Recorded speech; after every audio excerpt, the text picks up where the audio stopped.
અમદાવાદના શાહીબાગ હાઉસિંગ સોસાયટીમાં રહેતા 4 યુવકોએ તેની સોસાયટીમાં રહેતી 15 વર્ષની સગીરા પર સામૂહિક દુષ્કર્મ આચર્યું છે. 4 મહિના પહેલા બનેલી ચોંકાવનારી ઘટના મામલે પીડિતાને તેના પરિવારને વાત કરતા સમગ્ર મામલે સામૂહિક દુષ્કર્મની એફઆઈઆર દાખલ કરવામાં આવી હતી. પોલીસે આ બનાવને લઈને 4 આરોપીની ધરપકડ કરીને આગળ કાર્યવાહી હાથ ધરી છે.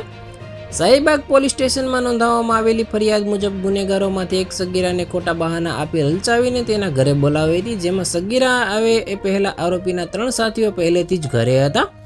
આ પછી તમામ આરોપીઓએ સામૂહિક દુષ્કર્મ કરીને સગીરાને કોઈને વાત ન કરવા ધમકી આપી હતી અને આરોપીઓની ઓળખ અક્ષય ઉર્ફે સેંધો મહરિયા, પાર્થ ઉર્ફે ભોટિયો પરમાર, અવિનાશ ઉર્ફે પપ્પુ પરમાર અને દશરથ ઠાકોર તરીકે થઈ છે. આ બધા સગીર એક શાળાની વિદ્યાર્થીનીને ઓળખતા હતા. પોલીસે ભારતીય ન્યાય સંહિતાની સંબંધિત કલમો હેઠળ દુષ્કર્મ, અનુસૂચિત જાતિ અને અનુસૂચિત જનજાતિ અધિનિયમની જોગવાઈઓ હેઠળ કેસ નોંધ્યો છે. જ્યારે આરોપીઓ હવે કસ્ટડીમાં છે અને સંપૂર્ણ તપાસ માટે તપાસ SC/ST સેલને ટ્રાન્સફર કરવામાં આવી છે. તો આના વિશે તમારું શું કહેવું છે? કોમેન્ટમાં જરૂર જણાવજો. આવા જ વિડીયો માટે અમારી ચેનલ સાથે જોડાયેલા રહો.